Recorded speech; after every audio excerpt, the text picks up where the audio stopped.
Sejak reformasi digulirkan pada 98, Indonesia telah mencapai kondisi demokrasi yang cukup maju. Hal itu ditandai dengan pemilu yang relatif bersih, pemberantasan korupsi yang menguat, serta jaminan keterbukaan informasi dan kebebasan berekspresi. Meski begitu, demokrasi belum mampu menjawab semua masalah sosial, politik, dan ekonomi yang terjadi di lapangan, bahkan mengalami kemunduran. Untuk substansi ini adalah pilihan lewat DPRD. Setuju?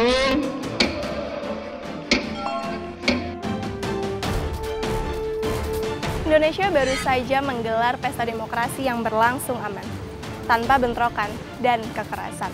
Tingkat partisipasi warga, khususnya anak muda, meningkat. Menurut data CSIS, pemilih pemula yang ikut serta mencapai 30% dari total pemilih.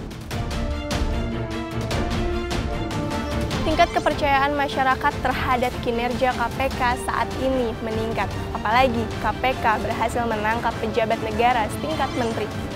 Sepanjang 2013 lalu, KPK berhasil menyelamatkan uang negara sebesar 1,196 triliun rupiah. Jumlah ini meningkat dibanding tahun sebelumnya yang hanya 113,8 miliar rupiah.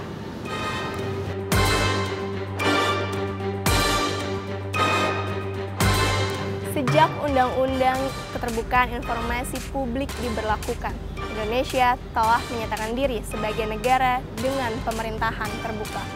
Pemerintah dan masyarakat sipil juga ikut aktif mendorong promosi kerjasama dalam Open Government Partnership.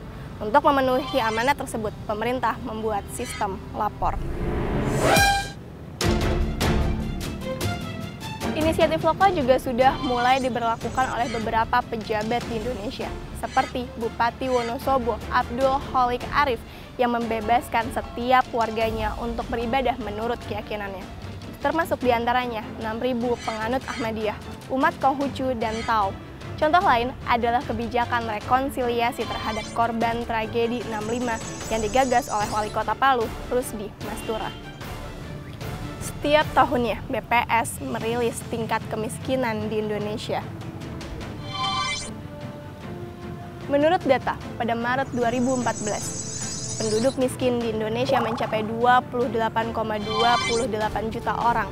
Itu artinya berkurang 0,32 juta orang dibanding September 2013. Penanggulangan kemiskinan dan ketimpangan menjadi tantangan terbesar. Tahun 2013, koefisien Gini kita sudah mencapai 0,41, yang artinya jurang antara orang kaya dan miskin semakin lebar. Angka tersebut naik 10 poin dari 0,32 pada tahun 2003. Selama 5 tahun terakhir, kasus pelanggaran kebebasan beragama mencapai 1.095 atau rata-rata 219 kasus per tahun. Menurut data The Wahid Institute, masih banyak pelanggaran menahun yang tidak selesai. Di antaranya pengungsi Ahmadiyah di Asrama Transito Mataram NTB, penyegelan GKI Yasmin Bogor, izin masjid di Batu Plat NTT, penyegelan gereja HKBP Philadelphia Bekasi, serta pengungsi Syiah di Sampang, Jawa Timur.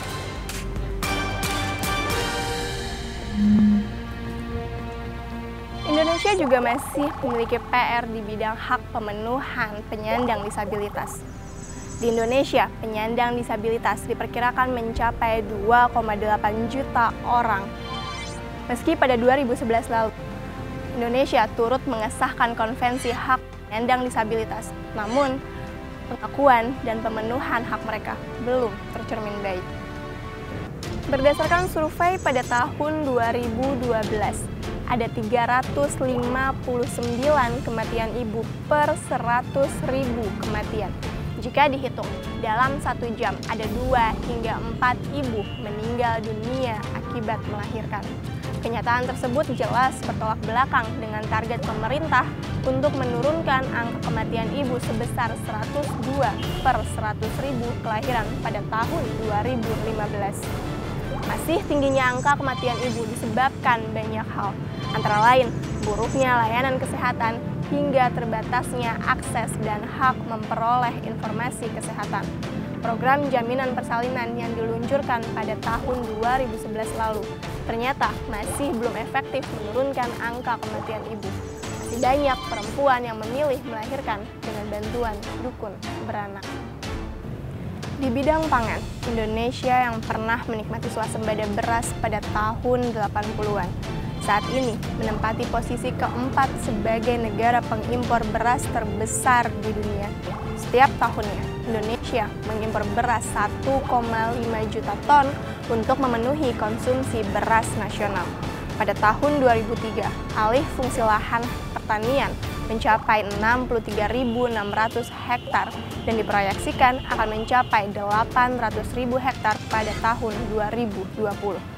Konversi lahan tersebut diperkirakan akan menghilangkan kemampuan produksi 5 juta ton beras. Tantangan yang juga masih dihadapi Indonesia adalah menyusutnya ruang kebebasan publik. Rumusan pasal Undang-Undang Informasi dan Transaksi Elektronik pasal 27 ayat 3 membelenggu kebebasan masyarakat. Pegiat HAM menilai banyak produk hukum yang digunakan untuk membatasi kebebasan berpendapat dan berekspresi. Salah satunya adalah Undang-Undang Nomor 17 Tahun 2013 tentang Ormas yang dinilai terlalu mengontrol organisasi masyarakat sipil. Lalu, bagaimana langkah kita untuk menghadapi segala persoalan tersebut?